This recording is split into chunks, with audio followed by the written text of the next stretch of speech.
Hi, my name is Leighton Cougar. I'm the director of Wild Spirit Wolf Sanctuary. We're a sanctuary dedicated to the rescue of captive bred wolves from people who have tried to make them pets. Our motto is that wild animals are not pets.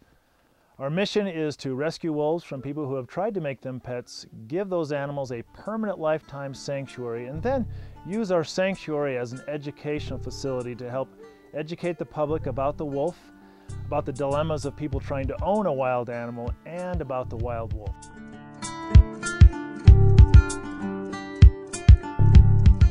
So why we rescue wolves?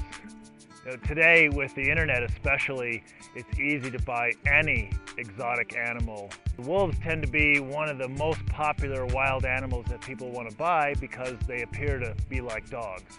But the simple fact of the matter is that wolves don't have any doggy desires or doggy daydreams. They're not made to please us. They're wild animals. And I like to make the point that there's only two kinds of animals in the world: wild animals and domestic animals.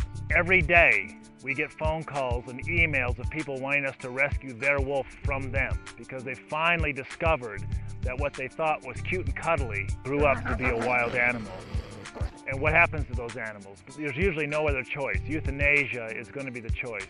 However, oftentimes when we turn those animals away, they end up getting abandoned, abused, chained up in a backyard, even as much as being released out into the wild with the owner thinking that it's just going to revert back into the wild. Once they've been in a domestic situation, their equation about food is people give me food. So you go release a captive bred wolf that's been raised by a human into the wild, its first thought is, I got to find that person who gives me food, or a human that gives me food. And then what of course happens is it ends up in somebody's backyard or in somebody's ranch, and it's going to be shot and killed. Wild Spirit Wolf Sanctuary is located in the small mountain community of Candy Kitchen, New Mexico. We're at 7,500 foot elevation.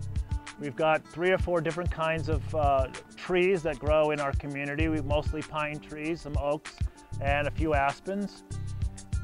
We have lots of great rocky terrain for our animals to live in. We actually get the 4 full seasons. Wintertime is probably the longest season we get here. At Wild Spirit Wolf Sanctuary, when a wolf comes to us, it doesn't just get placed in a tiny cage where it's going to pace back and forth for the rest of its life. We provide large habitat enclosures. We put all of our animals in compatible pairs or family groups if we get a family group. Our habitats range from 5,000 square feet up to 1 acre for a pair of animals. We decide what size of an enclosure we're going to put our animals in depending on their age, their activity level, and whatever their personal needs may be. Very often they come to us injured or ill, so we do nurse them back to health before we would place them in a large habitat with a compatible partner. Once I got a phone call from a so-called sanctuary that needed to get rid of a wolf. And when I asked why it needed to get rid of the wolf, they said that it had escaped, and in the process of being captured, it bit one of their volunteers. So either it had to be relocated or executed, which made me very curious to think that that's actually a sanctuary that would choose to execute an animal just because it bit somebody.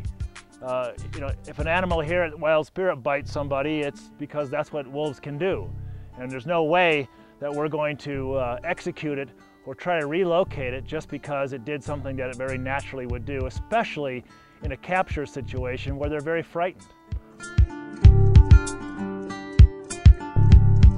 I believe that the key to nature's survival is teaching our children and having something that our children can teach their grandchildren.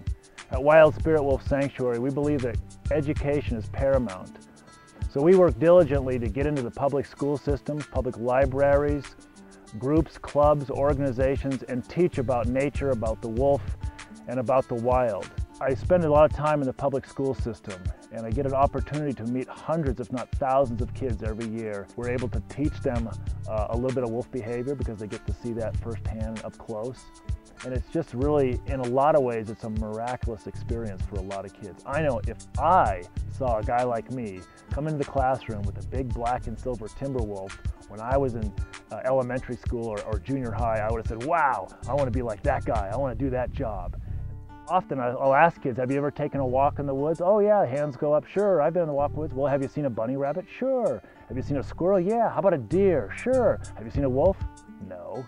Why? Because they're the most fearful creature in the forest. They run when they smell a human coming. And it's important for me to let people know that the wolf family structure can only be compared to one other mammal on planet Earth, and that's humans. And what I love to tell people is one of the most amazing things about wolves, and we can learn a lot from this, is in the wolf world, there's no divorce, there's no spousal abuse, and there's no child abuse. We are supposed to be on planet Earth as nature's caretakers, and I think that's really important that we get that point across.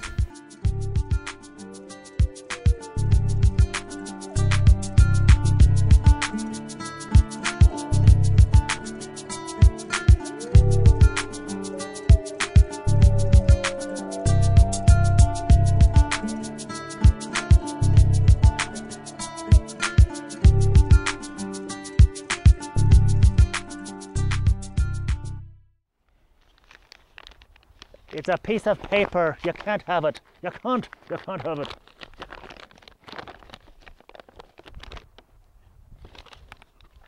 Do you remember what the third subject was? I'll pull it up. You're gonna eat my